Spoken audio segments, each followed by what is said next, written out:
Spiral up, spiral up with energy. Energy is where I wanna be. Spiral up with Ava Marie. Welcome to Spiral Up with Ava Marie. Today we have an exceptionally brilliant doctor with us. I say brilliant and exceptionally so because he is astute in many different areas of healing. And he's also written a book, and I'm going to let him tell you a little bit about what he does as far as helping people to heal themselves. Welcome, Aristotle, Economou. So How are you? Doing excellent. You're always doing great. Absolutely.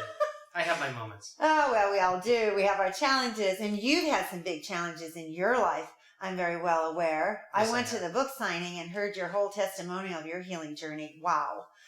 You've been through a lot. Can you share with our audience this challenge that you went through for a year of not being able to move from the neck down? Yes, in 2006, I noticed I was having difficulty walking, getting around. My life, I was a very active individual. I was working out 4 or 5 days a week, tennis, basketball, at the gym, running. Oh, I'm tired listening to you. That's a lot of exertion. I was doing it all, absolutely. Super I had a full-time practice, and Wow. One day I noticed I had a difficult time just getting around. At the gym, a workout that lasted maybe an hour, hour and a half, went down to just 10 minutes. I just didn't have that strength or power to... Just one day? All of a sudden one day, or was it gradual? It was gradual, but at some point I knew something was wrong. Mm. I started stumbling a little bit. Mm-hmm. I started having a little bit difficult time getting out of bed, getting out of the car. How long did this go on before you went to a doctor to find out what was wrong? Well, you're a doctor. Yes. What did you think was wrong? Well, initially I thought it was just a bad day. Mm-hmm. And I became the master of denial when this started happening, which a lot of us do these types of things. Right. I denied what possibly may be going on. Initially, I thought possibly it was a Lou Gehrig's situation, and I didn't say anything to anybody because I didn't want to worry anyone. And I had difficulty. You must have been pretty worried. Yes, I was very, very scared. And you were doing this alone. You were handling this all by yourself. You didn't get to talk to anybody, any family member. Right, I kept it quiet. Wow. At some point, I could not get out of bed at all, so I had to have family members come out, take me back to my parents' home, to where I still was in denial. And this denial continued on until one point where I stumbled and tripped and fell down to the floor. And I said, take me to the emergency room. I can't do this anymore. Right. When I went to the emergency room, I thought I'd be there maybe just a few hours for some tests, and I'd be home immediately. Just a bad day. Again, I was denying what it possibly could be. Mm-hmm. And that ER visit, from the day I entered the hospital, from the day I left the hospital, was 72 days. Wow. Within a week or so, I could move my eyes and I could move my hands at the wrists. I wasn't able to turn my head. I wasn't able to feed myself. I wasn't able to do anything that we take for granted on a daily basis, which led me to the feeling of gratitude and allowed me to observe life daily from a hospital bed, staring at the clock on the wall and a calendar that was ripped off day after day after day for 72 days. How did that affect your spirit? I had very, very down moments. I had to really reflect on what was going on.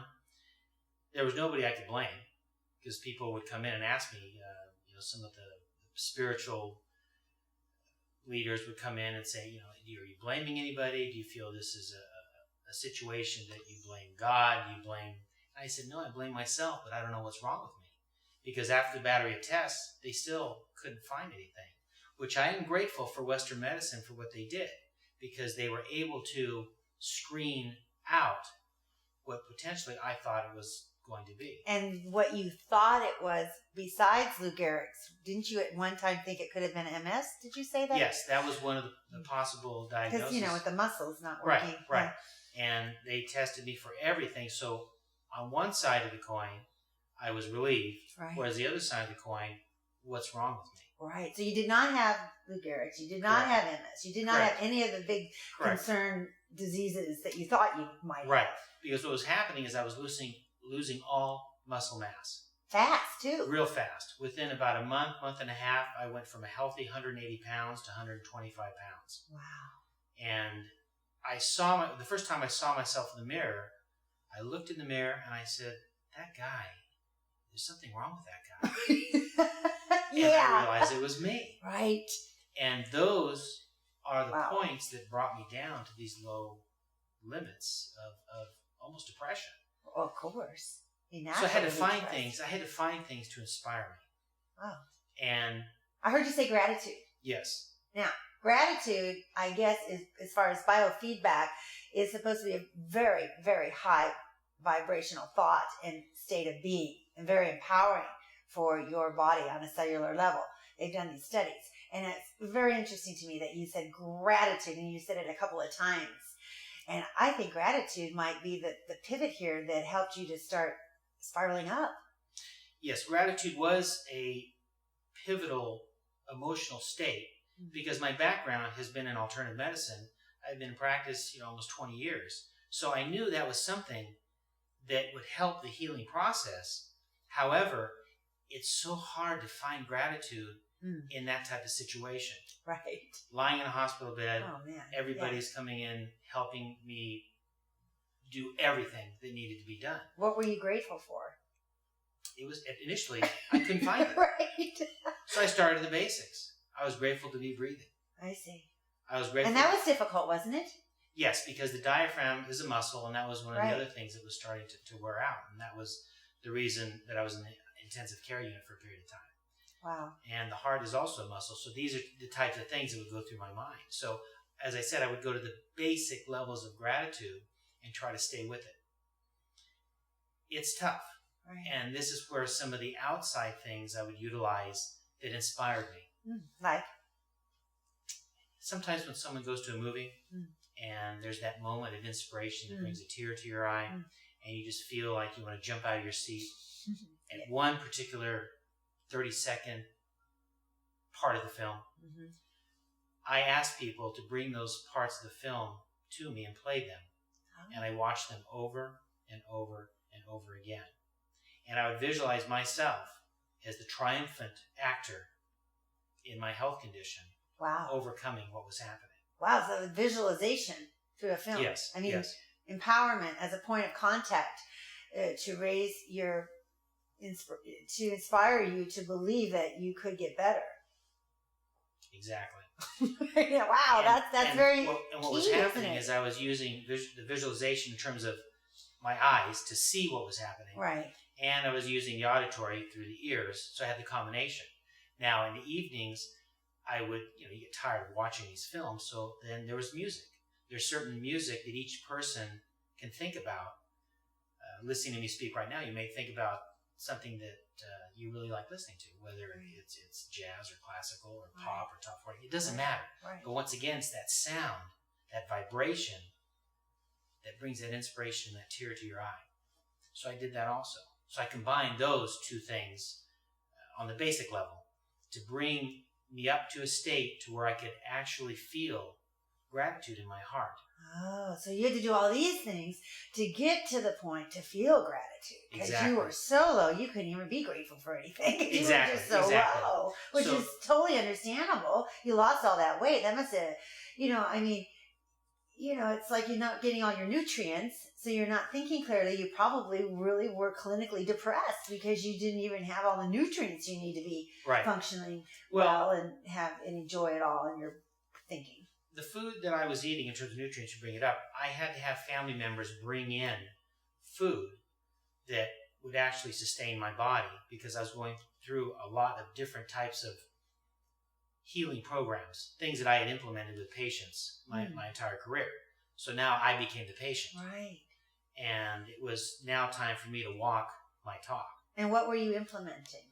I started a gluten-free diet. I didn't want any type of inflammatory response. Did you have did you feel that you had a autoimmune disease? Yeah, it was an autoimmune system. My immune system was attacking my muscles.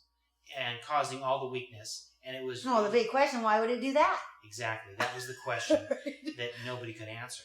Wow. And until at some point I ran some of my own tests. After I was out of the hospital, when I was in a home setting, I was able to discover that I had heavy metals in my system. Wow. Heavy metal toxicity. Exactly. How'd you get, it was over the charts, right? Off the It charts. was off the charts. I had high levels of mercury. I had lead. I had pretty much all of them. Were you drinking out of lead goblets or lead pipes? Or Well, that was the question. See, I had no idea. I looked back. I had the amalgam fillings, which were leaking, I eventually found out.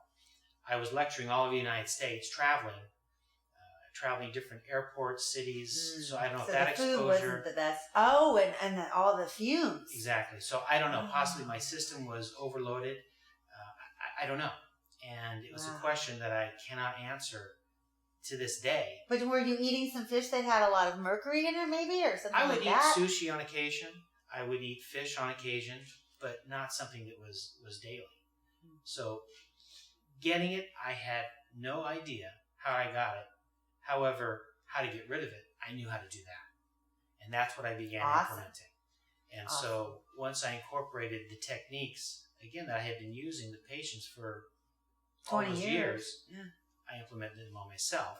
And that's when I actually started to get some movement in my body. How long did this take? Almost a year. A year to heal.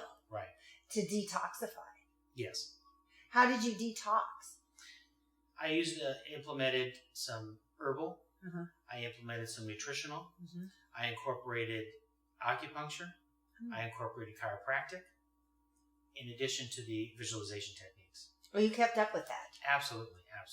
Yeah, because I found that in a situation like that, sometimes people have a tendency to focus on just what's bad, because you have so many people coming in, seeing you in this state, and they feel bad for you. Right. And so the emotional reaction is, my gosh, are you okay? What's going to happen?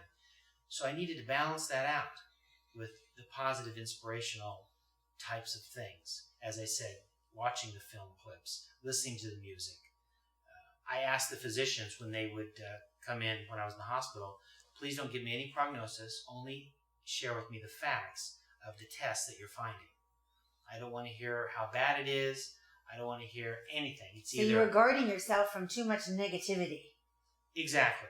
Because you knew that wasn't going to help you get better. But I do realize that there is a balance. I see. There is, you can't have positive without negative, and you can't have negative without positive. The yin and the yang. Exactly. White and black. And that's what I needed. Because I had plenty of negativity, so I had to balance it with the inspirational positive But it side. took you a year to spiral up and be well again. Exactly. And how did that change your life?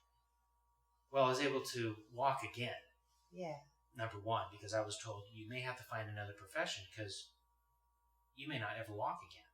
Right. You may not even move again. Because when I left that hospital after 72 days, the doctors realized there was no more they could do for me. Right. And on Thanksgiving Day, I was released from the hospital. And I had an electric wheelchair I could move with my hand. And I wheeled myself out. My family was there.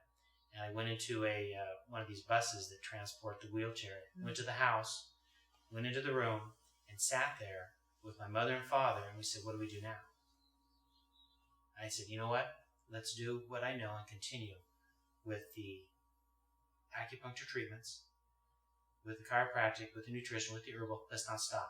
Get that computer in front of me. Let me start watching these film clips again. Keep the music. Keep everything on track. We're not going to miss a beat. And it worked. And it was one day at a time. It was one day at a time. One step at a time in the light. Yes. And you spiraled up energetically.